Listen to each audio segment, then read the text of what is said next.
Bienvenido, bienvenida a este nuevo capítulo del libro La libertad del ser, camino hacia la plenitud, de Annie Marquier.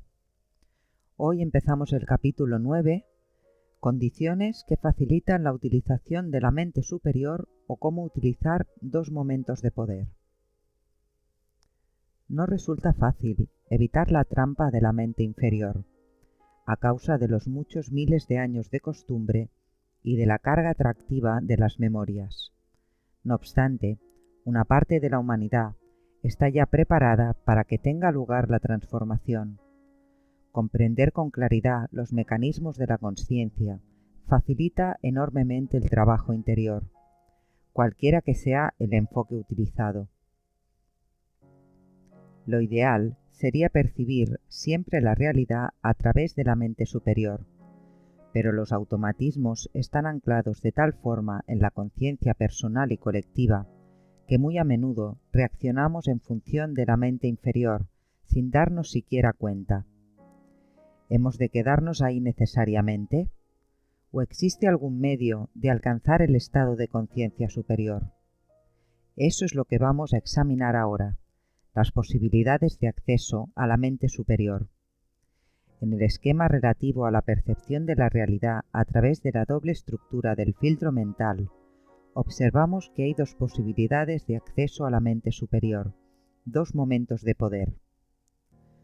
Los dos momentos de poder en la percepción de la realidad a través del filtro mental. El primer momento de poder. El primer momento de poder es el instante en que la información llega a la consciencia. Si la mente inferior está en silencio, transmite la información directamente y sin distorsión a la mente superior. La percepción de la realidad es justa y exacta. Todo va bien. Tenemos el funcionamiento que hemos descrito antes. El resultado es la manifestación de las cualidades del alma. Es el funcionamiento ideal, el camino más directo, pero también el que le resulta menos familiar a la naturaleza humana por ahora. No obstante, es el camino que tendrá que emprender y por el que tendrá que andar cada vez con más frecuencia todo el que quiera ser dueño de su vida. ¿Cómo facilitar el acceso directo a la mente superior? ¿Podemos hacer algo para que sea la mente superior la que capte la información sin interferencia de la mente inferior? Sí, y para eso hay que hacer dos cosas simultáneamente, pues actúan una sobre la otra, y no son eficaces la una sin la otra. 1. Desarrollar la mente superior. Hacerla cada vez más activa, potenciando la inteligencia, la capacidad de pensar objetivamente, la capacidad de reflexión, de concentración, de observación, de apertura, de creatividad, la comprensión, el conocimiento. En una palabra, cultivando las capacidades superiores de la mente y el dominio del pensamiento en general. 2. Al mismo tiempo, desalojar de la mente inferior las memorias activas, cargadas emocionalmente en experiencias pasadas, para que sea cada vez más silenciosa y receptiva. Porque, si el ordenador está muy cargado de memorias, cualquier circunstancia o situación de la vida lo reactivará fácilmente, y tal vez con violencia. Los automatismos mentales, querer tener razón, mantener a toda costa el propio punto de vista, etc., o emocionales, miedo, placer, ambición de poder, etc., se imponen a la capacidad de pensar con inteligencia. La conciencia se deja atrapar por la mente inferior. La sabiduría de la mente superior queda interceptada. Cuanto menos cargada esté la mente inferior, menos fuertes serán las reacciones mentales emocionales automáticas, menos agitado estará el caballo y menos posibilidad habrá de que caigamos en la trampa de la mente inferior. Entonces será más fácil utilizar directamente la mente superior. Así pues, es muy importante emprender un trabajo de sanación y de liberación de las viejas memorias. Por fortuna, a medida que va despertando la conciencia de la humanidad, aparecen instrumentos de sanación y de transformación cada vez más eficaces. Trataremos este tema con más detalle en la última parte del libro. Para que tenga lugar el proceso de transformación, hay que deshacerse de la influencia de las memorias procedentes del pasado. Es lo que en todas las enseñanzas espirituales se llama la liberación del ego.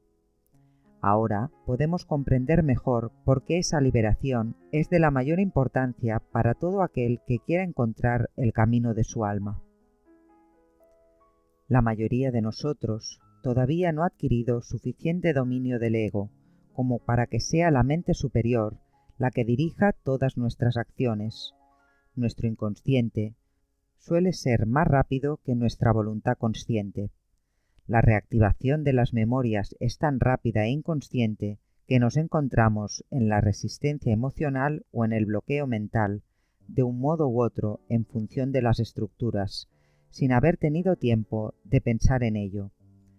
Si uno es medianamente consciente de sí mismo y está acostumbrado a confesarse siempre la verdad, se da perfecta cuenta de que está atrapado en un mecanismo.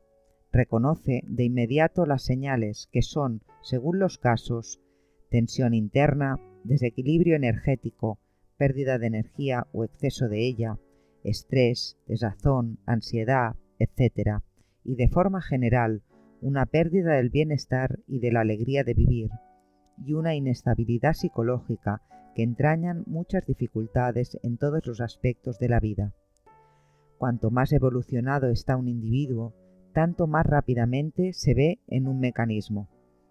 Las personas poco desarrolladas pueden estar atrapadas durante años o durante varias vidas en los automatismos del inconsciente sin tener de ello la menor idea. No es ningún drama, están haciendo su aprendizaje, pero si uno está más avanzado y ya se conoce bastante a sí mismo, en este sentido, conocer las estructuras del inconsciente es de mucha ayuda. Es capaz de reconocer con bastante rapidez el mecanismo en acción. Reconocerlo no significa poder deshacerse de él, pero es el primer paso, un paso esencial en el camino que conduce a la liberación y a la sanación. Si nuestro coche se avería regularmente, en primer lugar hay que reconocer el hecho. Si somos inconscientes de las averías y no sabemos que un coche puede funcionar mucho mejor, dependemos de un vehículo defectuoso, nos quejamos de lo difícil que es la vida sin saber a qué se debe. O tal vez sabemos que nuestro coche está en mal estado, pero nos negamos a reconocerlo porque no queremos hacer el esfuerzo de repararlo. Embellecemos la carrocería o reparamos el retrovisor, haciéndonos creer a nosotros mismos que estamos arreglando el coche. Eso tampoco soluciona las cosas. Seguimos sin avanzar. Por lo tanto, lo primero que hay que hacer es reconocer que tenemos una avería. Cuando las cosas no funcionan en nuestra vida cotidiana por una razón u otra, es que hemos utilizado la mente inferior como instrumento de percepción de la realidad. Si nos damos cuenta de que hemos dejado escapar el primer momento de poder, el que nos hubiera permitido reaccionar con serenidad y el bienestar que aporta a la conciencia superior, ¿es demasiado tarde o hay algún medio de enderezar la situación? El segundo momento de poder. Para recobrar el control, tendremos que desplazar nuestra conciencia y llevarla a la mente superior, es decir, concretando, tendremos que desprendernos de las ataduras de los viejos mecanismos y cambiar nuestra percepción de la realidad. Cambiar nuestra percepción de la realidad, soltar las ataduras, es fácil de decir, pero no tan sencillo de hacer. El ego se resiste por todos los medios. Tiene tanto apego, procedente del pasado, a su manera de percibir las cosas, que soltar las ataduras y cambiar su punto de vista significa para él morir. Incluso si parecemos interesados en seguir un camino espiritual, podemos tratar de evitar ese proceso sin darnos cuenta, alimentando sueños de espiritualidad desconectados de la realidad y quedando en definitiva aprisionados en nuestros puntos de vista. pero hay que tener en cuenta que la clave de cualquier proceso que conduzca hacia un auténtico avance espiritual está precisamente en la capacidad de cambiar la percepción de la realidad. La capacidad para cambiar de punto de vista garantiza la posibilidad de evolución de nuestra conciencia. Ser capaz de cambiar la percepción de la realidad es la clave de todo avance espiritual auténtico. Uno de los secretos que ayudan a soltar las ataduras es ser capaz de ver las cosas desde un punto de vista diferente. Si no desde el punto de vista del alma, al menos hay que poder contemplarlas desde un punto de vista más amplio, más objetivo, porque tratar de combatir directamente nuestras emociones sin cambiar de contexto es una empresa sin esperanza, es entrar en un callejón sin salida, es como si intentáramos tranquilizar al caballo sin darle al cochero los medios para controlarlo. En cuanto volvamos la espalda, el caballo se encabritará otra vez, y el cochero seguirá siendo incapaz de dirigirlo eficazmente. Si no conseguimos soltar las ataduras, no es porque la realidad tenga que ser de otra manera, o porque no seamos buenos, porque no seamos correctos, según la expresión del Quebec. Es porque nuestra percepción de la realidad está falseada por una carga emocional procedente de la mente inferior. En cuanto se amplía el filtro mental, se sueltan las ataduras de modo natural y espontáneo. Reconocer la necesidad de hacer ese trabajo es solo un primer paso. Es la llave de la puerta que conduce hacia un trabajo interior eficaz y sólido. Después de haber reconocido que tenemos una avería, podemos ver que lo que está estropeado, por ejemplo, es el cable eléctrico que conecta el acelerador. Todavía no hemos solucionado el problema, pero al menos ya sabemos de dónde procede. Para cambiar la percepción de la realidad y funcionar con la mente superior, tenemos dos posibilidades de actuación no excluyentes. Una de ellas utiliza el poder de la voluntad consciente, ampliación del filtro mental. La otra se dirige al contenido del inconsciente, limpieza del filtro mental. Ambos enfoques son necesarios y utilizados simultáneamente se complementan y permiten adquirir el control de la parte mental emocional. Es el momento en que pasamos a la reparación de la avería. Si tenemos dificultades para soltar las ataduras, es porque nuestra percepción de la realidad está falseada por una carga mental emocional, procedente de la mente inferior. Primer paso: el proceso a nivel consciente. Cuando una situación ha reactivado nuestros mecanismos mentales emocionales y nos encontramos atrapados por la máquina, podemos salir de ella, o al menos minimizar los daños, siguiendo en un primer momento el siguiente proceso. 1. Reconocer el hecho de que algo se ha reactivado en nosotros.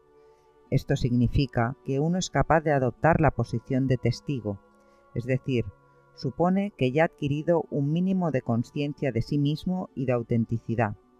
Adoptar la posición de testigo es observar el mecanismo interno con objetividad y desprendimiento. Es importante observarse con amor, incluso con humor, y sobre todo no culpabilizarse por haber caído una vez más en la trampa de la conciencia inferior, ni culpar a los demás. Observamos nuestro mecanismo emocional en acción, como observamos el motor de la lavadora que funciona mal. Es desagradable, claro, preferiríamos que funcionara bien, pero sabemos que no es más que un mecanismo y se puede reparar. 2. Tomar conciencia de los pensamientos automáticos, que subyacen en la reacción emocional tanto como sea posible. Para eso basta escuchar lo que uno se dice interiormente a sí mismo, pensando por supuesto que tiene razón. Es un desfile de toda clase de juicios. Se juzga a los demás. La gente es mala, estúpida, egoísta, incompetente, ingrata, perversa. Se juzga uno a sí mismo. Soy incapaz, impotente, incorrecto, tendría que ser de otra manera. Se juzga la vida en general. La vida es dura, injusta, no tiene sentido. Hay que estar siempre luchando. Es la ley de la jungla. A estos juicios se añaden todos los pensamientos automáticos vinculados a nuestras estructuras. Todo ese parloteo de la mente inferior no hace más que describir nuestra percepción de la realidad. 3. Cambiar nuestra manera de percibir las cosas. Mediante un acto consciente, utilizando la inteligencia, mira uno a ver si puede dejar de estar atado a sus expectativas, intentando percibir la situación de otra forma, desde otro punto de vista. Para ello, puede uno reflexionar, escribir, estudiar, hablar con alguien que lo ayude a ver las cosas con más objetividad, en fin, hacer algo que le permita ver la situación de otra manera. Por ejemplo, puede uno plantearse las preguntas siguientes. En esta situación, ¿cuáles son mis expectativas? ¿Cuáles son mis exigencias respecto a los demás? ¿Qué le estoy exigiendo a la vida y la vida no me da? ¿En qué quiero tener razón? ¿A qué estoy resistiendo? ¿Es tan importante? ¿O puedo desatarme de esas demandas internas y encontrar de nuevo la alegría y la libertad? Esa actitud de buena voluntad y de apertura para conseguir no estar atado a la propia manera de ver las cosas tiene ya en sí misma un poder beneficioso, porque sin saberlo está uno recurriendo a las energías del alma. A partir de esa actitud puede echar mano de sus conocimientos conscientes para clarificar su pensamiento, para cambiar su percepción de la realidad y transformar el contexto del pensamiento en medio del cual vive la experiencia de la vida. Intuitivamente ya lo hacemos. Cuando las cosas no van bien, se dice uno a sí mismo: tengo que cambiar las ideas. Eso es lo que hay que hacer, cambiar las ideas, aunque los medios que se utilicen no siempre sean los adecuados. A menudo lo único que hacemos es cambiar el mal de sitio, pasando de un mecanismo a otro. Al menos eso crea una pausa en la que puede uno volver a encontrar el equilibrio. El verdadero conocimiento permite ampliar la percepción de la realidad y facilita el desprendimiento. Es cierto que si no se ha trabajado el origen de la reactivación, la dificultad surgirá de nuevo. Pero si uno aprende a cambiar las ideas de forma consciente con medios adecuados, puede alcanzar la serenidad y la paz de forma permanente. La adquisición del conocimiento consciente tiene justo ese objetivo: conseguir una comprensión profunda de sí mismo, de los demás y del universo. Conocer nuestras estructuras, en concreto, nos ayuda a ser más conscientes de lo sesgada que es nuestra percepción de la realidad. Y entonces, en lugar de intentar forzar las cosas, en lugar de exigir a los demás que cambien de conducta y satisfagan nuestras exigencias, en lugar de culpabilizarlos si no las satisfacen, lo que hacemos es asumir la responsabilidad de nuestras reacciones. Utilizamos la inteligencia, el conocimiento y la comprensión que tenemos de nosotros mismos para intentar percibir la realidad desde un punto de vista más amplio y encontrar así nuestra libertad. El instrumento consciente que ayuda a ampliar la percepción de la realidad es, por ejemplo, el principio de responsabilidad, atracción-creación, expuesto en el poder de elegir. Contribuye a que percibamos la vida, la gente, las cosas y las situaciones que nos rodean desde una perspectiva más amplia y por lo mismo nos facilita el desprendimiento de las principales ataduras.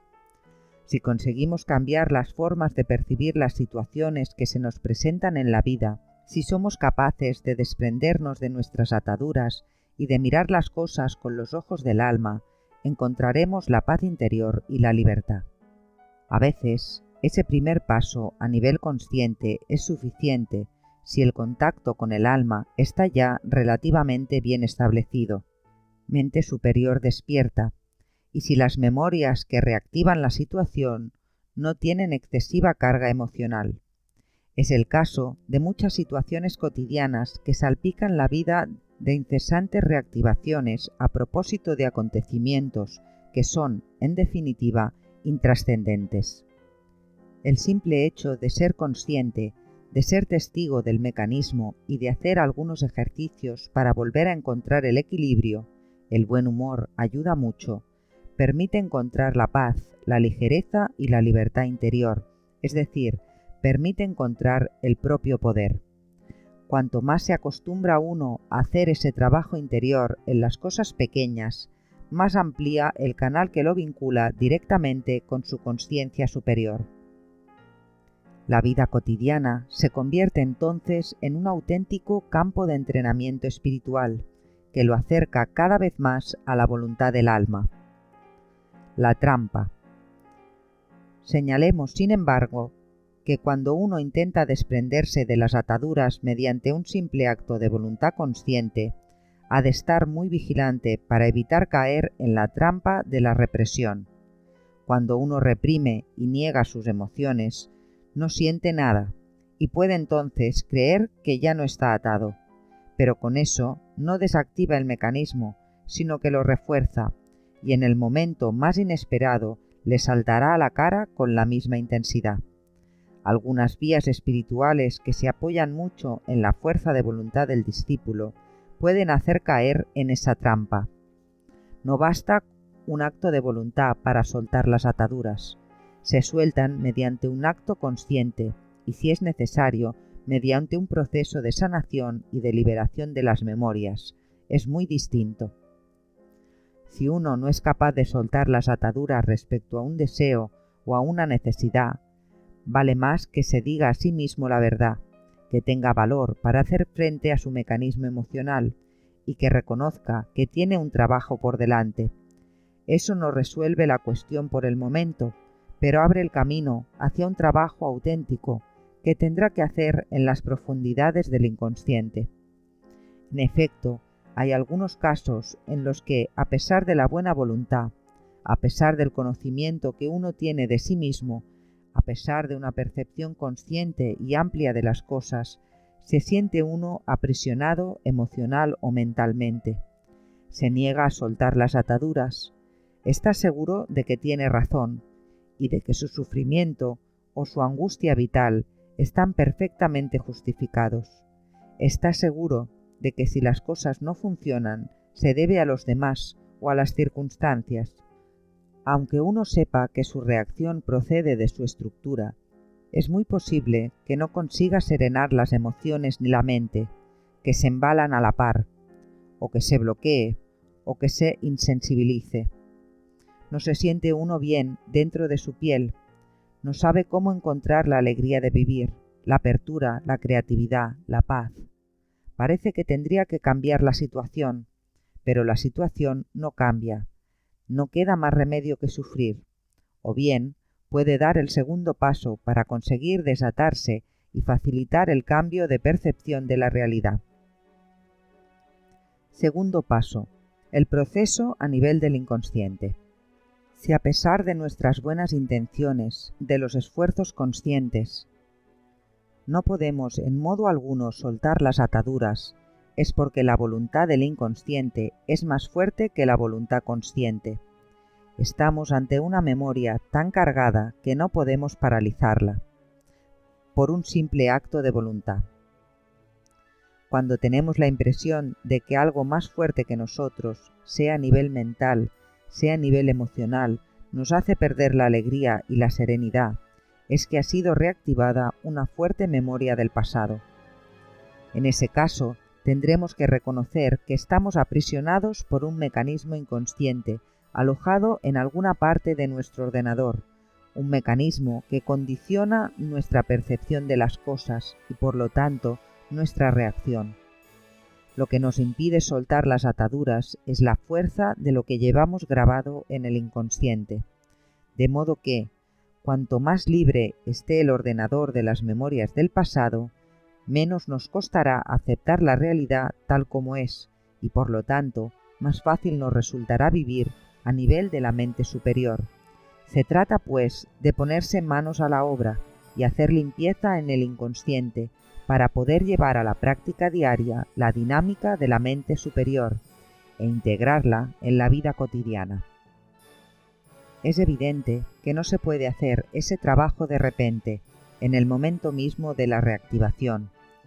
Lo único que podemos hacer entonces es intentar la mayor neutralidad posible, no actuar en función de la reactivación, en la medida en que podamos.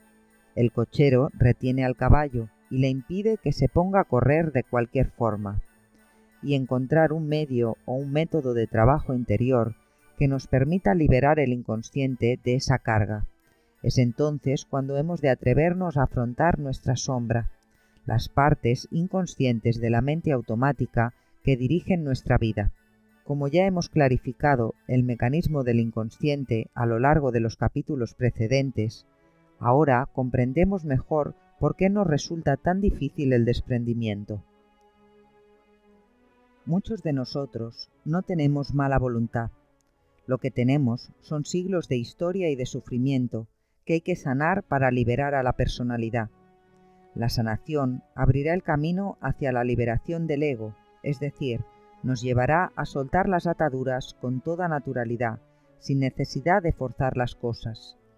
Además, será de gran ayuda un trabajo específico sobre el inconsciente, tanto para facilitarnos el acceso directo a la conciencia superior, como para que encontremos de nuevo el bienestar perdido. Para llevarlo a cabo, cada uno tendrá que escoger el método que más le convenga. En la actualidad existen muchas vías espirituales y diversos métodos de trabajo interior. Pero no hay que olvidar que el trabajo que hay que hacer para conseguir una transformación profunda es muy complejo, pues abarca tanto aspectos conscientes como inconscientes. Tomando como base los conocimientos adquiridos en la primera parte de esta obra, describiremos algunos de esos aspectos en la cuarta parte. Un método que trabaja solo sobre el inconsciente sería incompleto, no acabaría con las cargas emocionales, faltaría el contexto consciente, amplio e inteligente, en el que se tiene la experiencia de la vida. Si se quiere hacer un trabajo de liberación interior eficaz, el trabajo sobre el inconsciente para descargar las memorias y la ampliación de la consciencia mediante un cambio de contexto de pensamiento deben ir a la par. Se nos ha dicho, para que un pájaro vuele, necesita 2 alas. Lo mismo le ocurre al ser humano. Para que pueda avanzar en su evolución, necesita el ala del conocimiento y el ala de la práctica.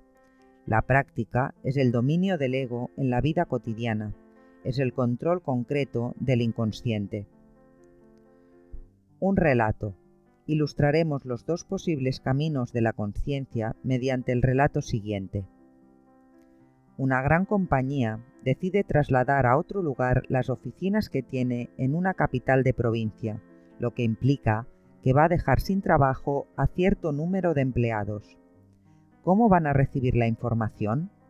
¿Cómo van a reaccionar ante esa realidad? A través de la mente inferior.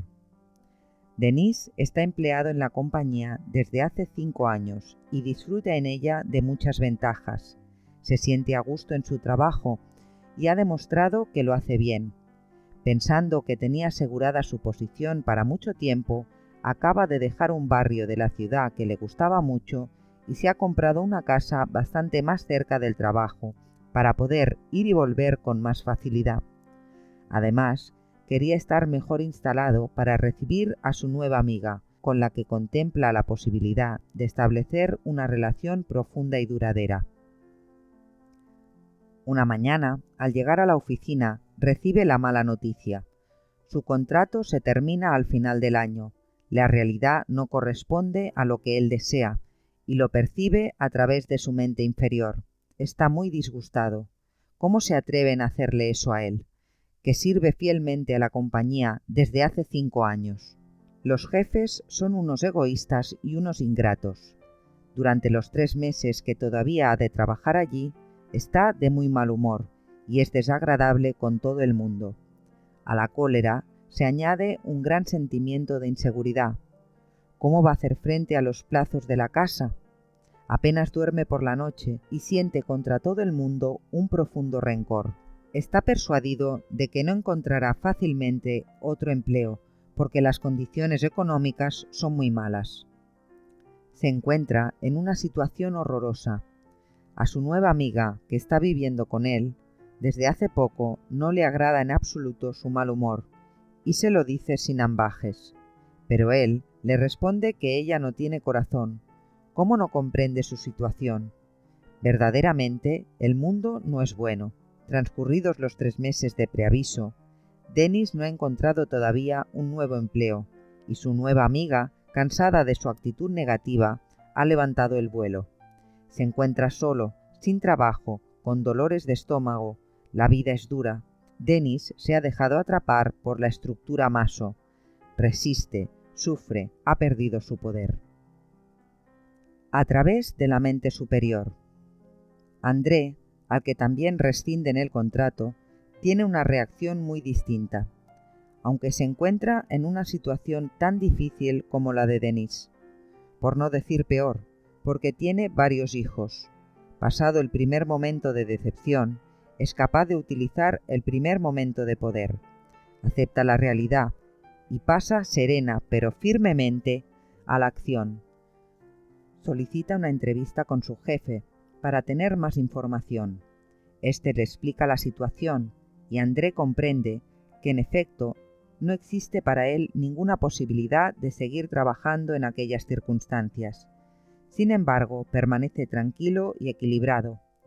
No es lo que él desea, claro está, pero ya sabe algo más. Aunque su posición actual es excelente y hubiera preferido conservarla, decide aceptar la realidad tal como es. Se trata, en su caso, de una aceptación activa, la que hemos descrito antes. Deja de estar atado a sus deseos, intuye que ningún acontecimiento de la vida se presenta en vano.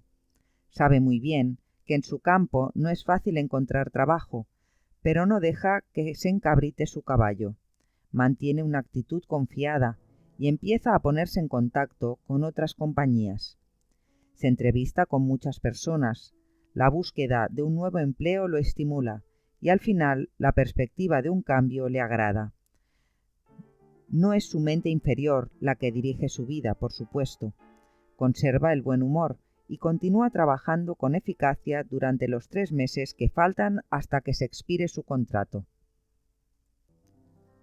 Un día, uno de sus jefes, que tiene que salir de viaje, le pide que reciba en su lugar a un importante cliente. Se desenvuelve en el asunto la mar de bien. Charlando con él, descubre que tienen una pasión común, la vela. Hablan un poco de ello y quedan para cenar juntos unos días después, pues a ambos les entusiasma el tema. André entabla así una relación de amistad con esa persona, que es el presidente de una gran empresa de materiales de construcción. Cuando André, en el curso de la conversación, le dice que está buscando trabajo, lo pone inmediatamente en contacto con uno de sus colegas que podría necesitar sus servicios. Y así es como André acaba por encontrar un nuevo empleo, más interesante que el precedente desde todos los puntos de vista, y sin haber envenenado su vida. Cuando uno deja de resistir, cuando deja de estar atado a sus expectativas, la vida le responde haciéndole algunos regalos. La aceptación se convierte en el medio más rápido y práctico para liberarse de una situación difícil, mientras que la rebelión aprieta el nudo inexorablemente. La utilización del segundo momento de poder. Dennis está aprisionado en una estructura Maso, evidentemente. Si es inconsciente de ello, su vida seguirá funcionando mal durante mucho tiempo. Si es consciente, después de algunos días de depresión y de desánimo, puede tomar la posición de testigo y decidir cambiar su percepción de las cosas. Puede, por ejemplo, ir a visitar a un amigo, no para quejarse, sino para pedirle consejo y ver si le sugiere alguna idea. Puede decidir conscientemente no tener miedo y buscar soluciones, con lo que empieza a superar el mecanismo de impotencia. Aunque sienta cierta inseguridad, puede decidir actuar. Es en ese momento cuando es necesaria la voluntad inteligente y flexible. A pesar de haber dejado escapar su primer momento de poder, el mecanismo de la víctima se ha impuesto de momento. No está todo perdido, porque puede utilizar su segundo momento de poder y beneficiarse del conocimiento que tiene de sí mismo, de su inteligencia y de su voluntad. Sí, a pesar de sus esfuerzos conscientes, continúa teniendo una crisis de ansiedad insoportable.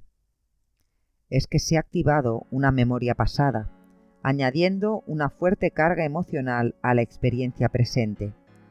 En ese caso, Denise tendrá que hacer un trabajo específico para desalojar esa memoria del inconsciente. Por el momento, ha de comprender que la situación no está ahí por casualidad. Puede contemplarla como una experiencia que le propone su alma para deshacer antiguos bloqueos, para desarrollar otras cualidades y tener así en lo sucesivo una vida mucho más libre. Todas las situaciones de la vida pueden ser contempladas desde esa perspectiva. Si no presentamos resistencia, lo cual ya es en sí una ventaja, las soluciones nos llegan rápidamente. En efecto, cuando resistimos, nuestra frecuencia vibratoria se reduce y atraemos hacia nosotros circunstancias cada vez más difíciles. Cuando dejamos de estar atados a nuestras expectativas, nuestra frecuencia vibratoria se eleva y atraemos circunstancias mucho más armoniosas. No es una filosofía, es una ley energética del mundo de la consciencia. Cuando nos resistimos a la vida se nos resiste. Cuando la aceptamos, nos acepta.